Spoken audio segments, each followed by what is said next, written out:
नमस्ते दोस्तों, स्वागत है आप सभी लोगों का आपके अपनी YouTube channel dream India polytechnic में। आज का वीडियो लेक्चर बड़ा ही मोस्ट इंपॉर्टेंट वीडियो लेक्चर होने वाला है, क्योंकि आज हम पावर वायरिंग और सर्विस कनेक्शन के बारे में समझेंगे। पावर वायरिंग का एक क्वेश्चन आपको कराया जाएगा और सर्विस कनेक्शन का एक क्वेश्चन आपको कराया जाएगा, जिससे कि आपको सर्विस कनेक्शन और पावर वायरिंग के बारे में अच्छे से समझ में आ सके। तो आज के वीडियो लेक्चर में जितने भी आपका पार्ट EEE का बचा हुआ था उस पूरे को आज कवर किया जाएगा। और साथ ही साथ हम आपको एक चीज़ बता दें, सब स्टेशन में आपके पोल माउंटेड सब स्टेशन क्या होता है, उसका डायग्राम सभी कुछ आपको अच्छे से पढ़ना है, अर्थिंग आपको अच्छे से पढ़ना है और थ्योरेटिकल पार्ट पूरा आपको कवर करना है। तो इसके पहले वाले वीडियो लेक्चर जिन लोगों ने नहीं देखे हैं तो वीडियो की डिस्क्रिप्शन में आपको लिंक मिल जाएगी, वहां से जाकर आप देख सकते हैं पूरे वीडियो लेक्चर। इसके पहले हमारे 2 वीडियो लेक्चर आ चुके हैं EEE के, उनको आप जरूर से देख लेना। अगर आप उनको देख लेते हैं तो आप जो कि 100% ऑल क्लियर हो जाएंगे, बिल्कुल भी आप लोग परेशान ना हो। देखिए, आज का जो हमारा पहला टॉपिक है क्या है, पावर वायरिंग। सबसे पहले हम जानेंगे पावर वायरिंग होता क्या है। देखिए, पावर वायरिंग के कुछ नियम होते हैं, आपके शक्ति परिपथ के, शक्ति वायरिंग के आपके कुछ नियम होते हैं। इन नियम के बारे में अगर आप समझ जाते हैं तो हमें क्वेश्चन करने में काफ़ी ज़्यादा आसानी मिलेगी। पावर वायरिंग इंस्टॉलेशन के सामान्य नियम, पावर वायरिंग इंस्टॉलेशन के सामान्य नियम कौन कौन से होते हैं इसके बारे में जानें।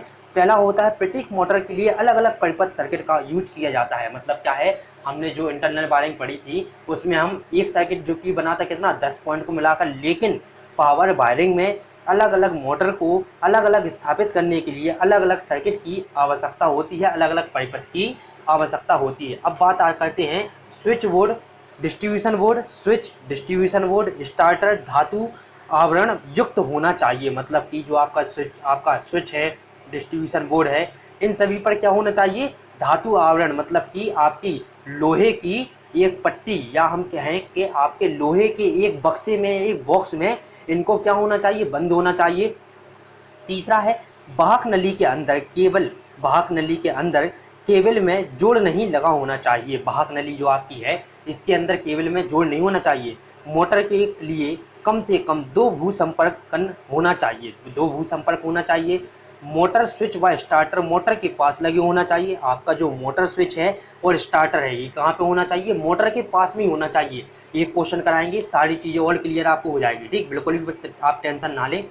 छठवां है, आपके शक्ति तार स्थापना में 2.5 एल्यूमिनियम चालक का प्रयोग करेंगे। मतलब कि इसमें हम किसका उपयोग करते हैं, एल्यूमिनियम कंडक्टर का, 2.5 एल्यूमिनियम कंडक्टर का उपयोग करते हैं। देखिए, आप सभी लोगों को बता दें कि पॉलीटेक्निक में जितने भी स्टूडेंट हैं, ठीक, जितने भी स्टूडेंट पॉलीटेक्निक कर रहे हैं वो PET का फॉर्म जरूर से भरें। देखिए, 16 तारीख को आपके पेपर हो जाएंगे, इसके बाद आपको जो कि है PET की तैयारी आपको करनी है और बहुत ही अच्छे से आप पेट की तैयारी कर सकते हैं। हमारे सेकंड चैनल पर पेट की क्लास स्टार्ट हो चुकी हैं और आपको फ्री में जो कि ये पढ़ाया जा रहा है। जैसा पॉलीटेक्निक में आपका साथ दिया गया है, ऐसे ही PET के एग्जाम के लिए भी आपको बेहतरीन तैयारी कराई जा रही है। तो सेकंड चैनल से हमारे जुड़े ड्रीम इंडिया स्टडी पॉइंट से, साथ ही साथ सारे वीडियो को ज़्यादा से ज़्यादा आप लोग शेयर करें। आप लोगों की सपोर्ट की ज़रूरत हम लोगों को बहुत ज़्यादा इस समय है, ठीक है। सातवां क्या है, मोटर को जो कि निर्मित नींव पर स्थापित करना चाहिए। मतलब कि मोटर को स्थापित करने के लिए हमें एक बेस, एक नींव को बना लेना चाहिए। अब इसके बाद है क्या, 8वां है, मोटर की स्थिति दीवार से कम 0.70 mm या फिर 1.0 मीटर की दूरी पर होना चाहिए। या फिर कितना, 0.70 मीटर या फिर 1.0 मीटर की दूरी पर होना चाहिए। निर्मित नींव की फर्श से ऊंचाई 20 सेंटीमीटर से 50 सेंटीमीटर होना चाहिए। यदि वायरिंग भूमि आपके टंच से ले जानी चाहिए, ठीक। क्षैतिज रन की फर्श से ऊंचाई कितनी होनी चाहिए, 2.5 मीटर। देखिए, क्षैतिज रन की फर्श से ऊंचाई 2.5 मीटर। इंटरनल वायरिंग में कितनी थी, 3.5, ठीक है।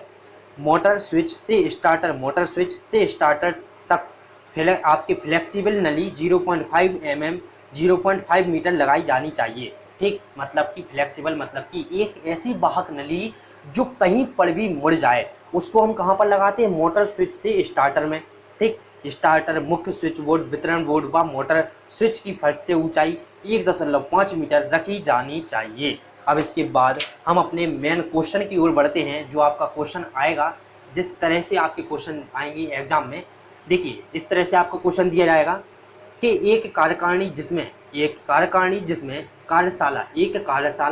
वर्कशॉप, ठीक, जिसमें 3 विद्युत मशीन लगी हैं जो 400 वॉट 3 फेज और 50 हर्ट्ज की सप्लाई लेती हैं। कितनी? 400 वॉट 3 फेज और 50 हर्ट्ज की सप्लाई लेती हैं। पहली है वेल्डिंग मशीन जो है 5 केवीए की, दूसरी है ड्रिल मशीन जो है 1 एचपी की, तीसरी है प्रेरण मोटर जो है 10 एचपी की। तीनों मोटर यहाँ पर लगाएंगे। इस तरह से आपका एक जो डायग्राम बना दिखाएगा, यहाँ पर लिखा होगा, क्वेश्चन में ये सब दिया रहेगा। ठीक, शक्ति तार स्थापना आयोजन चित्र बनाइए, विद्युत व्यवस्था का बहुलाइन चित्र बनाइए, आपके शक्ति तार स्थापना का एक रेखीय परिपथ चित्र बनाइए, 50 केवीए ट्रांसफार्मर और 1 एचपी 10 एचपी का वाहक नली स्थापना चित्र बनाइए और संस्थापन में लगने वाली सामग्री का वितरण और कुल लागत बताइए। मतलब कि हमें इन सभी के डायग्राम बनाना है और आपके क्या क्या चीज़ें इसमें लगी हैं उन सब की सामग्री का जो कि एक टेबल बनाकर देना है। सबसे पहले आता है क्या? पूर्वानुमान। जैसा हमने इस क्वेश्चन में सभी आपके स्टेप को फॉलो किया है, ऐसे ही सभी स्टेप को आपको भी फॉलो करना है, जिससे कि आप क्वेश्चन को काफ़ी आसानी से कर सकते हैं। देखिए, पूर्वानुमान में हम सबसे पहले लिखते हैं क्या 10 एचपी 10 हॉर्स पावर मोटर के लिए आपके लैम्डा 80% बराबर कितना होगा? 0.80 मीटर 0.80 होगा। ठीक, मतलब कि पावर फैक्टर हमारा निकल कर कितना आया? 0.80। ठीक है, अब 1 एचपी मोटर के लिए इसी तरह से हम करेंगे, लैम्डा बराबर 60% बराबर कितना? 0.60। तो पावर फैक्टर हमारा कितना आएगा? 0.60%। ठीक, अब 5 केवीए ट्रांसफार्मर बराबर लैम्डा बराबर क्या होगा? 90%। तो मतलब यहाँ पर अगर हम 90% निकालेंगे कितना आएगा? 0.90%। ठीक, 0.90 पावर फैक्टर हमारा ये आ गया। अब हम दूसरा लिखेंगे चौथा कि मुख्य स्विच, वितरण board, motor switch, transformer switch, starter तथा वायरिंग का क्षैतिज रन फर्श से 1.5 मीटर की ऊंचाई पर लगाई जाती है। तो इसका जो क्षैतिज रन होगा, हॉरिजॉन्टल रन होगा, वो कितनी ऊंचाई पर? 1.5 मीटर ऊंचाई पर लगाई जाती है। हमने आपको नियम में पहले ही बता दिया था। पांचवा है क्या? सभी मशीन 50 सेंटीमीटर ऊंची नींव पर स्थापित की जाएगी। ठीक, 10 हॉर्स पावर का मोटर स्विच व स्टार्टर दीवार पर लगा है। ठीक, आपके जो 10 हॉर्स पावर के लिए आपका स्विच और स्टार्टर है कहाँ पर लगा? दीवार पर लगा। सातवां है 1 हॉर्स पावर व 5 केवीए ट्रांसफार्मर का स्विच स्टार्टर तथा स्विच दीवार से 1 मीटर की दूरी पर आपके स्टैंड पर लगाया जाता है। इसके बाद हमारा इसमें आगे लिखेंगे हम धारा की गणना करना, लोड कैलकुलेशन देखेंगे। तो लोड कैलकुलेशन में आपको एक चीज़ यहाँ पर ध्यान रखनी है। सबसे पहले हम निकालेंगे 10 हॉर्स पावर का लोड कैलकुलेशन। तो 10 हॉर्स पावर मोटर द्वारा ली गई धारा I बराबर लिखेंगे, आपके I बराबर लिखेंगे थीटा अपॉन क्या? √3 into lambda into V into cos phi. ये सूत्र आपको याद करना होगा। I बराबर आपका आएगा क्या? आपके थीटा बराबर होगा क्या? 10 गुणे 735.5 10 गुणे 735.5 10 गुणे आपका कितना आएगा? 735.5 आपका यहाँ पर आएगा। अभी आपका जो कि है कहाँ से आएगा हम आपको बता दें। देखिए, अब ये थीटा की वैल्यू क्या होगी? 10 हॉर्स पावर। थीटा बराबर क्या होगा हमारा? 10 हॉर्स पावर 10 एचपी। ठीक, अब हॉर्स पावर का क्या होगा? हॉर्स पावर की वैल्यू होती है 735.5 735.5। तो हमने क्या करा? 10 गुणे 735.5 कर दिया बटे √3 आपका ये चलेगा। अब लैम्डा की वैल्यू हमारी क्या निकल कर आई थी? लैम्डा की वैल्यू हमारी आई थी 0.8। हम देखिए आपको दिखा दें, लैम्डा की वैल्यू कितनी है आपकी? 0.80 निकल कर आएगी और पावर फैक्टर भी आपका यही है। ठीक, तो लैम्डा का मान हमने यहाँ पर रख दिया इंटू 400। तो 400 क्या है? वोल्ट। मतलब कि जितनी सप्लाई हमारी आ रही, जितने वोल्ट की आ रही, उसका हम गुणा कराएंगे 400 गुणे 0.5। मतलब को जो आपका पावर फैक्टर है, ठीक, इसका गुणा कराएंगे, इसको पूरा आप सॉल्यूशन करेंगे तो यहाँ पर आपका जो कि निकल कर आएगा क्या? आपका 16.59 एम्पियर। अब धारा का मान हम निकालेंगे, प्रवाहित धारा बराबर कितना आएगा? I। ठीक, 1.5 इंटू आई 1.5 इंटू आई। तो जब हम 1.5 इंटू आई करेंगे तो क्या आएगा? 1.5 गुणे आपकी धारा का मान। ये इसका सूत्र होता है। प्रवाहित धारा जब भी हमें निकालनी होगी तो हम 1.5 गुणे आई कर देते हैं, 1.5 गुणे आई कर देते हैं। तो आई का गुणा करेंगे कितना? 1.5 में आई का मान क्या है? यह है 16.59। ठीक, इसका हम सॉल्व करेंगे, कितना आएगा? 24.87। अब 1 horse power volt 1 horse power motor द्वारा ली गई धारा I बराबर 1 गुणे 735.5। अब यहाँ पर 1 क्यों लिखा है, क्योंकि 1 हॉर्स पावर की मोटर है। अगर आपकी 10 हॉर्स पावर की मोटर होती 10 गुना हम करते हैं, ठीक है। अब 1 हॉर्स पावर की मोटर, इसको हम लिखेंगे। अब आपका थीटा की वैल्यू कितनी, आपकी लैम्डा की वैल्यू है 0.6, पावर फैक्टर की वैल्यू है 0.6, ठीक। अब इसको हम सॉल्व करेंगे, कितना आएगा 2.95 एम्पियर। प्रवाहित धारा I बराबर, तो I इंटू 1.5, प्रवाहित धारा 1 गुणे 1.5 I बराबर, ठीक। अब इसका हम जब गुणा कराएंगे, I का मान यहाँ पर इनपुट करेंगे तो आपका 2.95 गुणे 1.5, आपका जो कि मान निकल कर आएगा कितना आएगा 4.43 यहाँ पर आपका आंसर आएगा। अब हम बारी आती है ट्रांसफार्मर की। तो देखिए आपके 5 kVA ट्रांसफार्मर द्वारा ली गई धारा I बराबर आपका होगा theta upon √3 into lambda into V। इसमें पावर फैक्टर नहीं आता है, ट्रांसफार्मर में पावर फैक्टर नहीं होता है, ठीक। ध्यान आपको रखना होगा, ट्रांसफार्मर में पावर फैक्टर नहीं होगा, तो ट्रांसफार्मर के लिए आपका सूत्र होगा ये। और अगर हम बात करेंगे किसकी, मोटर की, तो उसके लिए सूत्र होगा पीछे वाला, ठीक है। अब इसको जब लिखेंगे तो 5 पावर फैक्टर, तो अब आपका जो थीटा बराबर आएगा यहाँ पर जो 5 kVA लिखा है, तो 5 गुणे 1000 करेंगे हम, 5 गुणे 1000 बटे √3 गुणे 400 गुणे 0.90, ठीक। यहाँ पर कितना आएगा आपका 8.02 एम्पियर निकल कर आएगा। प्रवाहित धारा I बराबर 8.02। अब इसमें लिखेंगे, इसमें पावर फैक्टर नहीं होता है इसलिए सेम मान रहेगा, ठीक। कुल प्रवाहित धारा कितनी है, कुल प्रवाहित धारा तो जितनी हमारी 10 हॉर्स पावर की मोटर में, 1 हॉर्स पावर की मोटर में और ट्रांसफार्मर में आया है प्रवाहित धारा का मान, इन सभी को हम जोड़ देंगे, टोटल हमारा निकल कर आएगा 37.32, ठीक। 37.32 एम्पियर। मुख्य स्विच बोर्ड की माप 60 एम्पियर 500 वोल्ट TPIC है। TPIC का फुल फॉर्म क्या होता है, आपके पोलसोरिक आपके क्लैड स्विच, ठीक। इसका फुल फॉर्म जो की होता है वितरण बोर्ड की माप 60 एम्पियर 50 वोल्ट और आपके TPIC कितनी है 4 वे की आपकी TPIC है। तो आपको ये दो चीज़ें लिखनी हो तो लिखें, वरना आप अगर केवल धारा का मान लिख देते हैं एम्पियर में तो आपका यह बहुत होता है, ठीक। अब यहाँ पर देखें, मोस्ट इंपॉर्टेंट चीज़ निकल कर आती है शक्ति तार स्थापना का आयोजन प्लान, ठीक। शक्ति तार स्थापना का आयोजन प्लान में हम यहाँ पर देखेंगे, आपकी जो 5 किलो आपके kVA का ट्रांसफार्मर लगा है, 1 हॉर्स पावर की मोटर और एक 10 आपके हॉर्स पावर की मोटर यहाँ पर है, ठीक। जो आपके स्टार्टर वगैरह लगे हुए हैं, इन सभी को आप देख लें।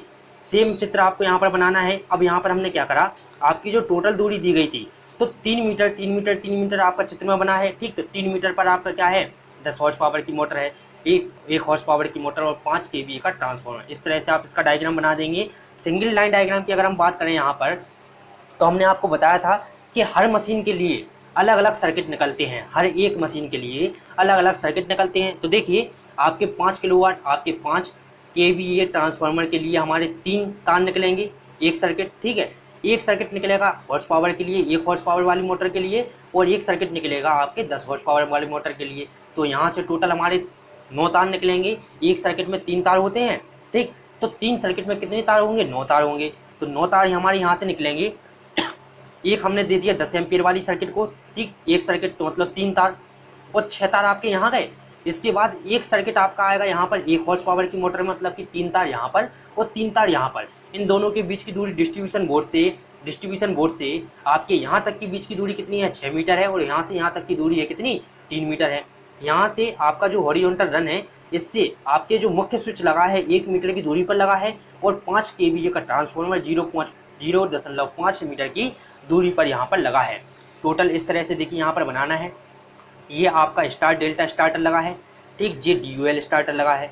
सेम डायग्राम आपको इसी तरह से बना देना है। अब इसके बाद हम इसमें आगे बढ़ेंगे तो यहाँ पर आता है केबल की माप ज्ञात करना। अब आपको, अगर आप लोगों ने इंटरनल वायरिंग अच्छे से सीखी है तो आप केबल की माप बड़े ही आसान तरीके से निकाल सकते हैं, अर्थात आप लोगों को पता होगा कि केबल की माप कैसे ज्ञात की जाती है। यहाँ पर हम लिखेंगे कि 2.5 mm² एल्यूमिनियम कंडक्टर का यूज करेंगे। तो आप सभी लोगों को पता है कि पावर वायरिंग में हम कितने mm का यूज करते हैं कंडक्टर, तो 2.5 mm² एल्यूमिनियम कंडक्टर यूज करते हैं। 1 हॉर्स पावर व 5 आपके kVA के लिए, 1 हॉर्स पावर वाली मोटर के लिए और 5 kVA ट्रांसफार्मर के लिए यूज करेंगे हम कितने 2.5 mm² का, ठीक। एल्यूमिनियम कंडक्टर 4 mm² वाली कंडक्टर का हम उपयोग करेंगे 10 हॉर्स पावर वाली मोटर के लिए, और 10 mm² वाला एल्यूमिनियम कंडक्टर का उपयोग हम करेंगे मुख्य स्विच बोर्ड एवं पावर बोर्ड के लिए, मुख्य स्विच बोर्ड एवं डिस्ट्रीब्यूशन बोर्ड के लिए, सॉरी, मुख्य स्विच बोर्ड और डिस्ट्रीब्यूशन बोर्ड के लिए हम किसका उपयोग करेंगे? 10 mm स्क्वायर वाले आपके एल्यूमिनियम कंडक्टर का। इसी तरह से आप जब भी 2 मोटर लगी हो, 3 मोटर लगी हो या फिर 1 मोटर लगी हो, इसी तरह से आपको लिखना है। अब हम आगे बढ़ेंगे। केवल वाहक नली की लंबाई, तो मतलब कंडक्टर और कंड्यूट की लंबाई हमको यहाँ पर ज्ञात करनी है। अब देखिए सिंगल लाइन डायग्राम में आप सभी लोगों को पता है कि सिंगल लाइन डायग्राम में हमारे जितने तार गए हैं कितने मीटर के गए हैं ये हमको पता करना होता है केवल। और हम चालक आपके वाहक नली में जो वाहक नली की लंबाई और आपके तार की लंबाई याद कर सकते हैं। जैसे कि यहाँ पर लिखा है मुख्य स्विच बोर्ड से वितरण बोर्ड तक, मतलब कि मुख्य स्विच बोर्ड से वितरण बोर्ड तक कितने तार आएंगे? 3 तार आएंगे। ठीक, चालक की संख्या, तार की संख्या कितनी है? 3। वाहक नली की माप, आपकी कौन सी वाहक नली लगेगी? दृढ़ वाली लगेगी 25 mm की। अब दृढ़ और सुनम्न, मतलब कि एक कठोर वाली ऐसी दृढ़ जो आपकी वाहक नली होगी, ये आपका सिंपली पाइप है जो आपका मुड़ता नहीं है। और दूसरी वाहक नली हमारी यहाँ पर यूज की जाएगी सुनम्न वाली, मतलब कि एक ऐसी वाहक नली जो किसी भी दिशा में मुड़ सकती हो। ठीक है, वाहक नली कहाँ पे? दृढ़ वाली लगेगी 25 mm की। वाहक नली की लंबाई कितनी होगी? 0.25 मीटर। ठीक, और केबल की लंबाई कितनी होगी? तार की लंबाई 0.75 मीटर। जब हम इसको गुणा कराएंगे कितना आएगा? 0.75। इसका गुणा हम जब इससे कराएंगे कितना आएगा? 0.75, मतलब कि तार की लंबाई हमारी यहाँ पर निकल कर आ गई। इंटरनल वायरिंग वाली अगर आपने नहीं समझे हैं क्वेश्चन, तो आपको पावर वायरिंग समझ में नहीं आएगी, इसलिए इंटरनल वायरिंग को अच्छे से समझें, उसके बाद पावर वायरिंग को समझें। दूसरा यहाँ पर है देखिए 10 हॉर्स पावर मोटर के लिए डिस्ट्रीब्यूशन बोर्ड से मोटर स्विच बोर्ड तक आपके 3 तार आएंगे। ठीक, दृढ़ वाली लगेगी वाहक नली 25 mm की, और आपके वाहक नली की लंबाई कितनी होगी? 2.5 मीटर। और केबल की संख्या कितनी होगी? इसका और इसका गुणा करा देंगे, केबल की संख्या आ जाती कितनी? 7.50 मीटर।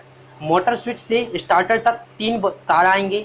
ठीक, आपकी जो वाहक नली होगी 25 mm की होगी, कौन सी? सुनम्न, मतलब कि ऐसी वाहक नली जो कहीं पर भी मुड़ जाए। 0.25 मीटर इसकी लंबाई है, और आपकी इन दोनों के गुणा कराएंगे कितना आएगा आपका? 1.50 मीटर।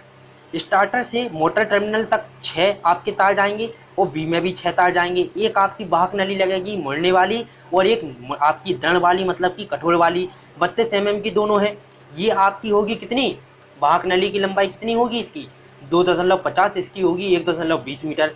ये आपकी आएगी 15 रुपये। 15 आपकी इसकी केबल की जो पूरी लंबाई आएगी कितनी आएगी? 15 मीटर। इसकी आएगी 7.20 मीटर। इसी तरह से 1 हॉर्स पावर मोटर के लिए हम निकालेंगे तो 3 यहाँ पर आपका आ गया। ठीक, तार की संख्या कितनी है? 3 है।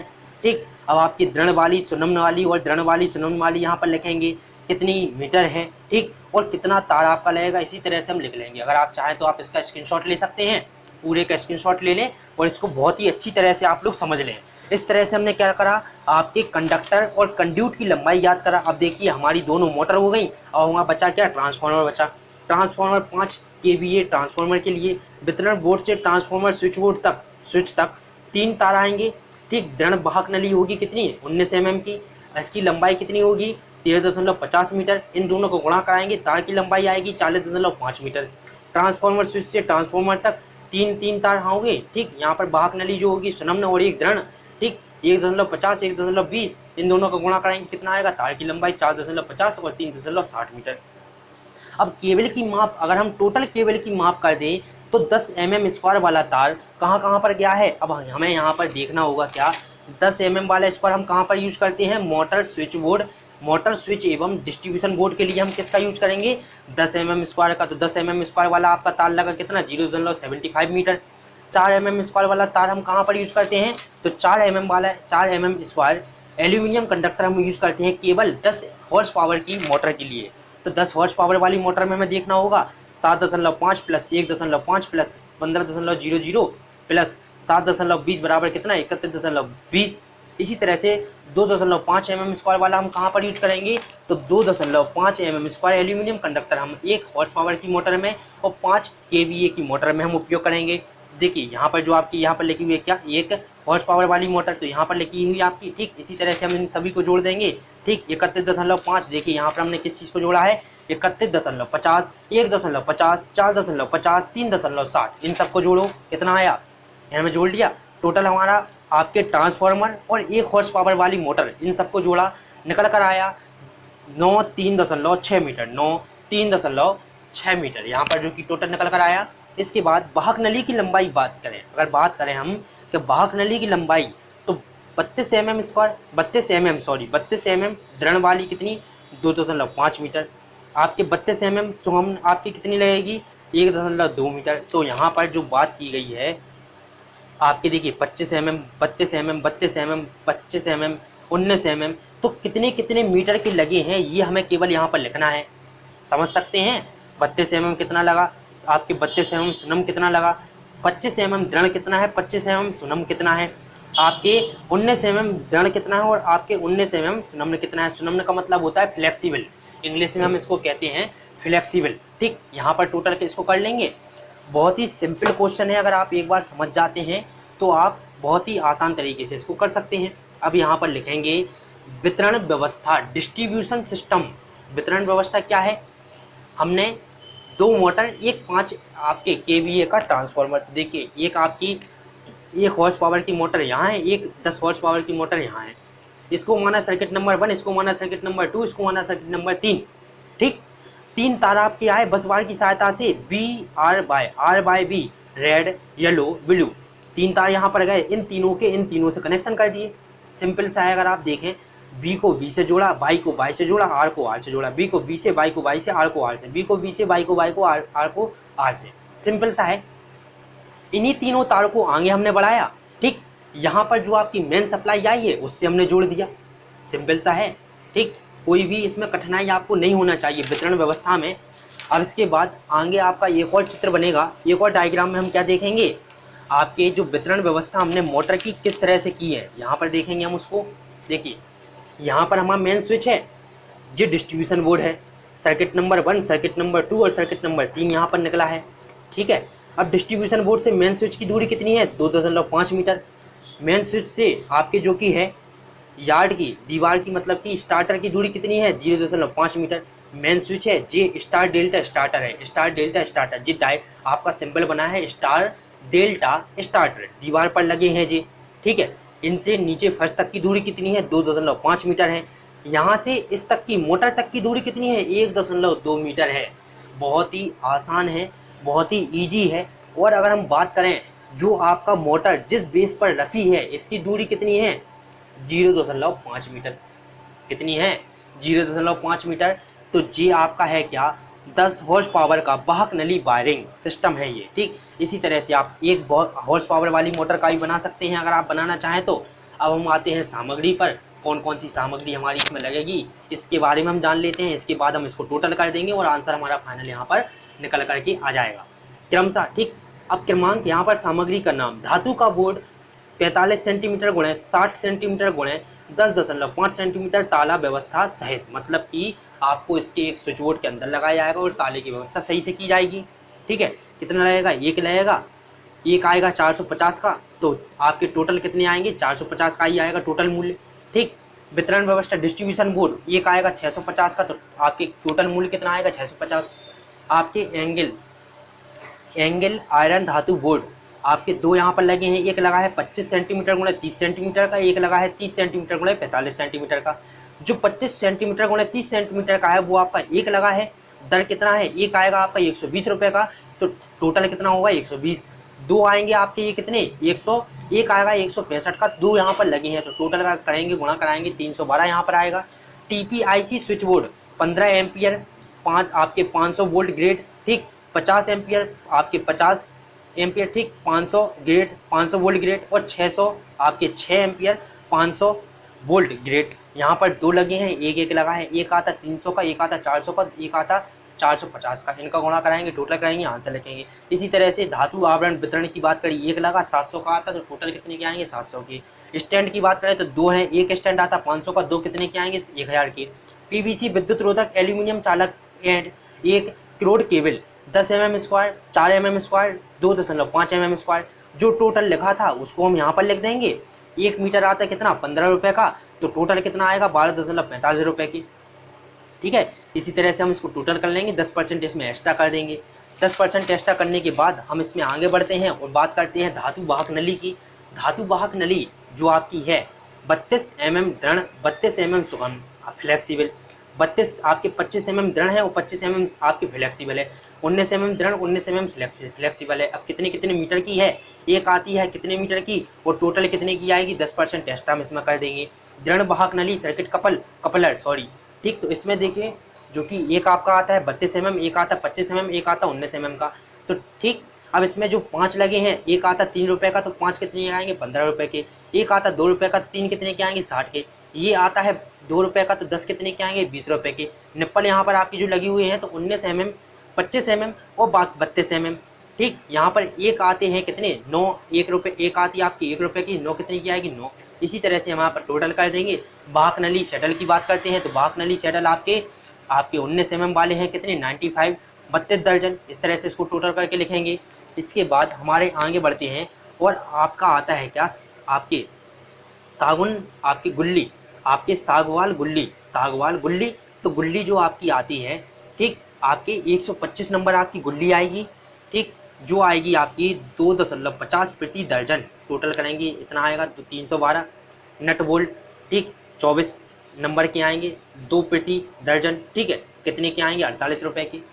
25 mm स्क्रू आएगा 275 रुपये का, 15 प्रति 100 निकलते हैं आप कितने, ठीक, तो 40 रुपये के आएंगे। भू संपर्कन सेट एक आता है आपका 150 रुपये का, मतलब कि 1500 सॉरी 1500 रुपये का, तो 2 कितने के आएंगे 3 के।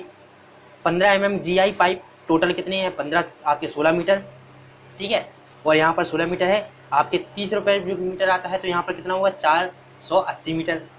80 आपके 85 GI आपके GI पाइप जो यहाँ पर आएगा एस, यहाँ पर लिखा है 8 SGI pipe, SGW GI pipe 5 kilogram, ठीक, तो आपके यहाँ पर कितने 300 प्रति किलोग्राम। यहाँ पर टोटल करेंगे कितना आएगा 1500। सीमेंट बालू आवश्यकता अनुसार इनको टोटल कर लेंगे कितना आएगा, एक आपके 11,600 आपके 74.45 आपके 1.674.45 यहाँ पर टोटल आ जाता है। अब एक चीज़ आप यहाँ पर ध्यान रखिएगा, मान के चलिए कोई भी एक चीज़ है, कोई भी एक इंस्ट्रूमेंट या कोई भी एक चीज़, नट बोल्ट है, गुल्ली है, कोई भी एक सामान हो, अगर आप उसको बाई चांस यहाँ पर जोड़ना भूल जाते हैं तो आपका सवाल बिल्कुल सही रहेगा। जो चीज़ हमने लिखी है उसके सही हमें रुपए लिखने हैं और उसको सही काउंट करके उसको सही टोटल करके यहाँ पर लिखना है। अब बात आती है लास्ट स्टेप की, आपके मजदूरी व्यय। तो यहाँ पर जो सिविल वर्क लगेगा तो उसके लगेंगे 950 रुपये, वायरिंग वर्क के लगेंगे 1800 रुपये और आकस्मिक व्यय के लगेंगे 11,674 प्लस 0.45 प्लस 10% एक्स्ट्रा। इसको करेंगे तो कितना आएगा 128.895। भू संपर्कन मजदूरी कितनी लगेगी 2000 रुपये, और जब हम इसको टोटल करेंगे तो यहाँ पर हमारा निकल कर आएगा 17,591.895 रुपये आंसर। टोटल आंसर आपका यहाँ पर निकल कर आएगा कि इतनी हमें इस आपके 10 हॉर्स पावर की मोटर को, 1 हॉर्स पावर की मोटर को, 5 kVA के ट्रांसफार्मर को स्थापित करने में क्या खर्च आएगा, कितनी वाहक नली, कितनी आपके सामान में खर्च आएगा, ये टोटल यहाँ पर निकल कर आ गया। तो यहाँ से हमारा पावर वायरिंग ख़त्म होता हुआ और अब हम अपने अगले टॉपिक पर बढ़ते हैं जिसका नाम है सर्विस कनेक्शन। अगले लेसन पर बढ़ते हैं। पावर वायरिंग में अगर आप इस क्वेश्चन को अच्छे से करना सीख गए तो आप किसी भी क्वेश्चन को आसानी से कर लेंगे। और एक चीज़ हम आपके लिए और ज़्यादा आसानी कर दें, जो आज सॉल्व कराए हैं क्वेश्चन, इनकी PDF बनाकर फ़ोटो लेकर आपको जो कि टेलीग्राम पर हम सेंड कर देंगे, तो वहाँ से जाकर आप इन सभी चीज़ों को अच्छे से देख लेना, इनके बारे में अच्छे से डिस्कस कर लेना, अच्छे से समझ लेना और इन चीज़ों को बार बार लगा करके देख लेना। बिल्कुल भी परेशान होने वाली बात नहीं है। ईजी आपका जो कि ये पेपर आने वाला है, ईजी आएगा, ज़्यादा कठिन आपका पेपर नहीं आने वाला है। इंटरनल वायरिंग आप लोग अच्छे से तैयार करके जाएंगे। 2 से 3 क्वेश्चन आपको इंटरनल वायरिंग के देखने को मिलेंगे। अर्थिंग आपको तैयार करके जानी है। जितने भी सब स्टेशन होते हैं उनके बारे में पढ़ के जाना है, साथ ही साथ उनके डायग्राम आपको पढ़ के जाना है। और साथ ही साथ जिन लोगों ने अभी तक वीडियो को शेयर नहीं किया है, जल्दी से सभी ग्रुप में अपने वीडियो को शेयर कर दें ताकि और लोगों तक यह वीडियो पहुंच सके और चैनल को जो कि ज़्यादा सपोर्ट आप लोगों की तरफ से मिल सके। सर्विस कनेक्शन में अगर हम बात करें तो एक चीज़ हमको यहाँ पर देखनी है कि मोटर बोर्ड तक सप्लाई जिस सिस्टम से लाई जाती है उसे हम सर्विस कनेक्शन कहते हैं। मीटर बोर्ड तक, तो आपके घर के बाहर जो मीटर लगे होते हैं उन तक खम्भे से सप्लाई जिस साधन से लाई जाती है उसी सिस्टम को हम सर्विस कनेक्शन कहते हैं। इसी को हम दूसरी भाषा में समझ सकते हैं कि वितरण sub station, distribution sub station या वितरक से वितरण से जोड़ने वाला गठन आपके खंड सेवा संयोजन कहा जाता है। इसे प्रदाय फीडर भी कहते हैं। सेवा संयोजन निम्न प्रकार के होते हैं। पहला होता है प्रदाय फीडर बोल्टता के आधार पर। ठीक, इस तरह से आपके जो अन्य अलग अलग तरीके के दिए गए हैं, आपके दो यहाँ पर आपको पढ़ना है। एक पढ़ना है ऊर्ध्वाधर ब्रैकेट आपके ब्रैकेट प्रारूपी और दूसरा पढ़ना है क्षैतिज ब्रैकेट प्रारूपी। दो तरह के आपको यहाँ पर सर्विस कनेक्शन पढ़ना है। एक पढ़ना है क्षैतिज, एक पढ़ना है ऊर्ध्वाधर। और ये सभी जो कि यह वर्गीकरण अगर आपको थ्योरिकल क्वेश्चन पूछ ले तो उसमें हमने लिखने के लिए आपको यहाँ पर जो कि बता दिए हैं।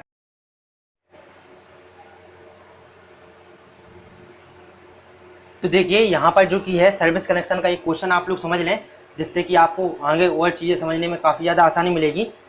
सर्विस कनेक्शन में हम एक क्वेश्चन जो कि करते हैं और कोशिश करेंगे कि इसके अगला जो क्वेश्चन है अगली वीडियो लेक्चर में कवर कर लिया जाए। अब देखिए इसमें क्वेश्चन में लिखा है कि एक उपभोक्ता को एक मंजिल भवन से 20 किलोवाट का 3 फेज 4 वायर 400 वोल्ट और 50 हर्ट्ज का सेवा संयोजन देने के लिए आवश्यक सामग्री की गणना कीजिए, जबकि वितरण पोल की जो की है दूरी 20 मीटर है तथा आपके कुल लागत का आगणन कीजिए। मतलब कि आपका जो मान के चलिए एक ये घर बना हुआ है, ठीक है, बाहर हमें आपका यहाँ पर क्या लगा है, खम्मा लगा है। ठीक, यहाँ से हमें कनेक्शन लाना है घर के मीटर में। अब हम वो मीटर में किस तरह से किस व्यवस्था से आपके इन कनेक्शन को ले आएंगे, इसी का नाम है क्या, सर्विस कनेक्शन। ठीक है, इतनी चीज समझ में आ गई। अब हम किस तरह से करेंगे, क्या कनेक्शन करेंगे, इसके बारे में हम समझते हैं। अब यहाँ पर लिखा है आंसर में कि भवन एक मंजिल है। हमें देखिए यहाँ पर आपके कंफर्म कर दिया है कि एक मंजिला भवन। यहाँ पर इतनी चीज कंफर्म हो गई कि भवन आपका जो है वो एक मंजिल का है। ठीक, एक मंजिल का भवन हैगा। ठीक, दूसरा है क्या, 20 किलोवाट के लोड के लिए सेवा संयोजन देना होगा। उपभोक्ता मीटर से वितरण पोल की दूरी कितनी है, 20 मीटर है। मतलब कि जो आपका खम्मा लगा है आपके घर के पास में, उसकी दूरी और आपके घर की दूरी कितनी है, 20 मीटर है।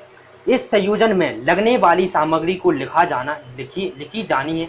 मतलब कि जो सामग्री आपकी लगेगी उसको हम आगे लिख देंगे। ठीक है, बिल्कुल भी परेशान आप लोग ना हो। पूर्वानुमान में हम क्या लिखेंगे, पूर्वानुमान में सबसे पहले हम लिखेंगे कि सेवा संयोजन ऊर्ध्वाधर प्रारूपी है। मतलब कि जो सेवा संयोजन करेंगे वो ऊर्ध्वाधर प्रणाली से करेंगे। अब एक चीज हमको यहाँ पर देखनी है, जब भी हमारा एक मंजिला घर होगा तो हम करेंगे ऊर्ध्वाधर प्रणाली से, ऊर्ध्वाधर सिस्टम का उपयोग करेंगे।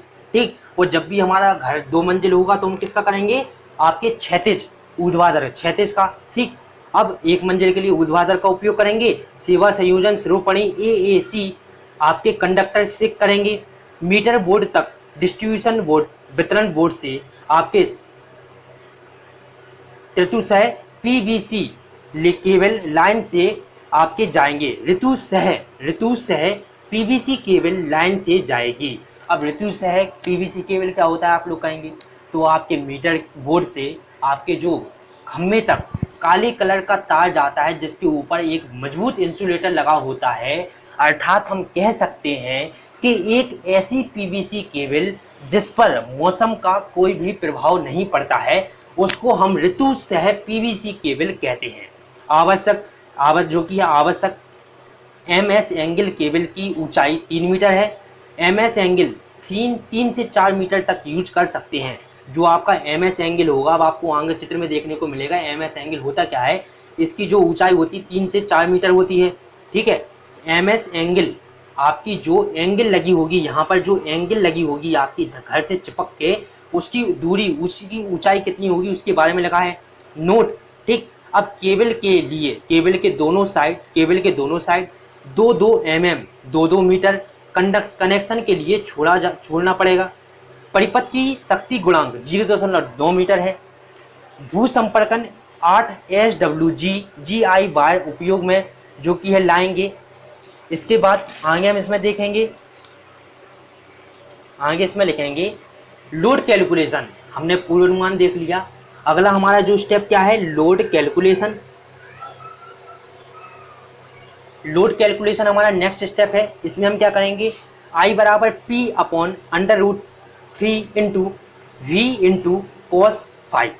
यहाँ पर हमें क्या करना है, पावर फैक्टर, पावर जो कि ज्ञात करना है, तो 20 गुणे 1000। यहाँ पर देखिए क्या है लिखा है, यहाँ पर 20 मीटर। ठीक, और आपके जो आपके जो भवन में 20 किलोवाट का, ठीक है। तो 20 गुणा किलोवाट के लिए हमने क्या कर दिया, 20 गुणे 1000 कर दिया बटे √3 इंटू 400 गुणे 0.9। यहाँ पर क्या लगा है, हमने पूर्वानुमान में आपको लिख के बताया था कि जो आपकी सप्लाई आ रही कितनी आ रही, 400 वोल्ट की आ रही, ठीक। और यहाँ पर जो क्या है, परिपथ का शक्ति गुणांक, हमेशा परिपथ का शक्ति गुणांक 0.9 मीटर ही मानते हैं, या फिर 0.8, 0.9 या 0.8। शक्ति जो आपका पावर फैक्टर होता है इसमें फिक्स है, पावर फैक्टर हमेशा 0.9 या 0.8 मानते हैं, ठीक है। बराबर कितना आएगा, इसको सॉल्व करेंगे 32.07 एम्पियर। अतः केबल साइज 6 mm² का होगा। नोट क्या है, अब यहाँ पर कई सारे स्टूडेंट्स को कन्फ्यूजन है कि हम कितने mm के लिए कौन सा वायर मानते हैं, कितने एम्पियर के लिए कितने mm का कंडक्टर का उपयोग करते हैं। तो जब भी हमारे 24 एम्पियर तक के लिए हम 2.5 mm² का कंडक्टर का उपयोग करेंगे, 30 एम्पियर धारा के लिए 4 mm² का कंडक्टर का उपयोग करेंगे, और 37 एम्पियर की धारा के लिए 6 mm² का कंडक्टर का उपयोग करेंगे, 61 एम्पियर धारा के लिए 10 mm² का कंडक्टर का उपयोग करेंगे, 68 एम्पियर धारा के लिए 16 mm² का कंडक्टर का उपयोग करेंगे। इस तरह से आप इसको लिख सकते हैं, जिससे कि आपको याद करना होगा और आप समझ जाएंगे कि हमें क्या उपयोग करना है। अब यहाँ पर देखिए आपका डायग्राम बना है, ये आपका क्या लगा है, खम्मा लगा है। ये हमारा क्या है, भवन की दीवार है। ये क्या है, भवन की दीवार, सब कुछ लिखा है यहाँ पर। ये हमारा खम्मा लगा है, ठीक, खम्मा लगा है जी। ये क्या है, आपके आई बोल्ट, इनके बीच की दूरी कितनी है, 250 mm, मतलब क्या है 250 mm इनके दोनों के बीच की दूरी है। अब यहाँ पर आपके 3 तार और एक क्या गया, आपके R/B 3 फेज तार और एक न्यूट्रल का तार, मतलब कि 4 वायर सिस्टम आपका है। ये 3 आपके फेज तार और एक न्यूट्रल तार, R/B और एक न्यूट्रल तार यहाँ पर गया है। इनको जो कि है आपके स्प्लिट इंसुलेटर की सहायता से इन दोनों की, इन चारों के बीच की दूरी को हमने निर्धारित किया। आपके रक्षण लूप लगा हुआ है यहाँ पर। अब यहाँ पर समझें, आपका जो ये इंसुलेटर लगा है, इंसुलेटर और पोल आपकी जो एंगल है, ये इसको हम कहेंगे क्या, MS एंगल, इसी का नाम है MS एंगल, ठीक है। MS एंगल से इंसुलेटर के बीच की दूरी कितनी है, 1220 mm, मतलब कि 1220 mm का मतलब आपका होता है क्या, 1 मीटर 22 सेंटीमीटर, 1 मीटर और 22 सेंटीमीटर, ऊपर लिखा हुआ भी है 1 मीटर 22 सेंटीमीटर। अब इन इंसुलेटर से लेकर के रक्षण लूप तक की दूरी कितनी है, आपके 1000 mm, मतलब कि 1 मीटर है, ठीक है। इतनी चीज समझ में आ गई। इसके बाद इंसुलेटर लगा दो, ये स्लिप इंसुलेटर लगा दो यहाँ पर। आपका इसी आपके MS एंगल से एंगल लगी, आपकी लोहे वगैरह की एंगल का नाम सुना आप लोगों ने, उसी एंगल को हमने यहाँ पर लगा दिए। एंगल आपकी लगा दी। अब इस एंगल का एक तार यहाँ पर जोड़ा और इसको किससे, छत से कनेक्ट कर दिया, जिससे कि आपकी एंगल झुके ना या फिर एंगल आपकी दब ना जाए, ठीक। एंगल को एक तार आपका यहाँ से कनेक्ट कर दिया, ठीक। अब इसी एंगल को हमने घर की दीवार से जोड़ दिया, किसकी, आई रैंग बोल्ट की सहायता से हमने इसको दीवार से जो कि जोड़ दिया। आपका ये भवन है, यहाँ पर एनर्जी मीटर लगा दिया। सिंपल सा डायग्राम है, अगर आप लोग 1 से 2 बार देखेंगे समझ जाएंगे, बहुत ही इजी डायग्राम है। अब इसके बाद क्या करा, इसके बाद हमने जितनी भी सामग्री इसमें लगी है ये सभी को यहाँ पर लिख दिया, सारी सामग्री को हमने यहाँ पर लिख दिया। अब आपका टाइम बचाने के लिए सारी सामग्री का हम स्क्रीनशॉट आपकी जो कि है टेलीग्राम चैनल पर भेज देंगे। इसके बाद इन सबको टोटल कर दो, टोटल आंसर आएगा 4650। श्रम मूल्य कितना है, 20%, 913। आकस्मिक व्यय कितना है, 10%, 460। आपके परीक्षण निरीक्षण कितना है, आपका 10% टेस्ट है, मतलब कि 913। कुल मूल्य कितना आएगा, 6878 रुपये। तो आपका ये टोटल आंसर यहाँ पर निकल कर आ गया। कितना इजी क्वेश्चन था, बिल्कुल आप लोगों को परेशान नहीं होना है, बहुत ही आसान क्वेश्चन है आपके, ठीक। अब हमने समझा ये ऊर्ध्वाधर प्रणाली। अब हम अगली वीडियो लेक्चर बनाकर आपको समझाने की कोशिश करेंगे आपके क्षैतिज प्रणाली किस तरह से बनते हैं। सारे टॉपिक आपके कवर हैं, ठीक, बिल्कुल भी आपको परेशान नहीं होना है। 1-2 टॉपिक जो आपको बचे हैं तो उनकी हम कोशिश करेंगे कि जल्दी ही आपको समझा दिए जाएं। और आज की वीडियो लेक्चर में बस हमने इतने ही समझा। आपकी जो पावर वायरिंग थी उसका हमने एक क्वेश्चन समझ लिया और एक क्वेश्चन हमने समझ लिया किसका, सर्विस कनेक्शन का। तो यहाँ से अगर आप इन दोनों क्वेश्चन को अच्छे से सॉल्व कर लेते हैं, अच्छे से तैयार कर लेते हैं, तो आप आराम से ऑल क्लियर हो गए। हमने आपको इतना करा दिया कि आप आसानी से, अगर 100 नंबर का पेपर होता है तो आसानी से आपके 70 से 80 नंबर क्वेश्चन आ सकते हैं। 70 से 80 नंबर आप जो कि लेकर के आ सकती हैं। अब एक चीज़ हम आपको और बता दें, जो कन्फ्यूजन काफ़ी सारे स्टूडेंट्स को थी, तो आपको 2 कॉपी मिलेगी। एक कॉपी मिलेगी लिखने के लिए और एक कॉपी मिलेगी डायग्राम बनाने के लिए। कैलकुलेटर आप इसमें अलाउ होता है, कैलकुलेटर आप इसमें लेकर के जा सकते हैं, लेकिन साइंस वाला, ठीक, कैलकुलेटर इसमें अलाउ होता है, कैलकुलेटर आप इसमें लेकर के जा सकते हैं। अब कॉपी भी आपको हमने बता दी, 2 कॉपी मिलती हैं। और भी जो भी आपको कुछ कन्फ्यूजन हो तो आप कमेंट बॉक्स में पूछ सकते हैं। अब अगर आप बात करें कि आप कितने नंबर का पेपर आएगा, तो देखिए ये बोर्ड है BTUP, इसका कोई नहीं है भरोसा। 3 घंटे का पेपर अगर हो रहा है तो मान के चलिए आपका 100 नंबर का पेपर आएगा। कितने नंबर का पेपर आएगा? 100 नंबर का। लेकिन अगर बात करें कोरोना काल में जो आपके बैक पेपर हुए थे, तो वो हुए थे 50 नंबर के। लेकिन आपका जो पेपर 100 नंबर का आएगा, जिसमें मैक्सिमम आपको 33 नंबर लाना होते हैं पास करने के लिए, और हमने आपकी तैयारी इतनी करा दी है कि आप 60 से 70% नंबर बड़ी ही आसानी से ले आएंगे। बिल्कुल भी परेशान नहीं होना है। सभी लोग इस वीडियो को सभी ग्रुप में शेयर कर दें, जिससे कि और लोग भी रिवीजन कर सकें और लोग भी पास हो सकें। अपने सभी दोस्तों के साथ इस वीडियो को ज़्यादा ज़्यादा शेयर करें। और आप सभी लोगों को बता दें कि 1 अगस्त से इसी चैनल पर फ्री ऑफ कॉस्ट जेईई की क्लास स्टार्ट होने वाली है। सभी दोस्तों को बता दें, जो भी पॉलीटेक्निक स्टूडेंट्स जेईई की तैयारी करना चाहते हैं, और अगर आप पेट की तैयारी करना चाहते हैं, तो हमारी second channel dream India study point पर आपकी पेट की तैयारी कराई जा रही है। बिल्कुल 0 से एडवांस तक की तैयारी कराई जा रही है। अगर आपने कंपटीशन लेवल का कुछ भी नहीं पढ़ा है तो भी आपको वीडियो समझ में आएगी। इस चीज़ की हम आपको गारंटी दे सकते हैं। और अगर आप वीडियो अच्छे से देख ले तो पेट का एग्जाम आप बड़े ही आसानी से निकाल लेंगे। ठीक, इतनी आप जान के चलें। तो चलिए अब मिलते हैं अगले वीडियो लेक्चर में। नमस्ते, जय हिंद।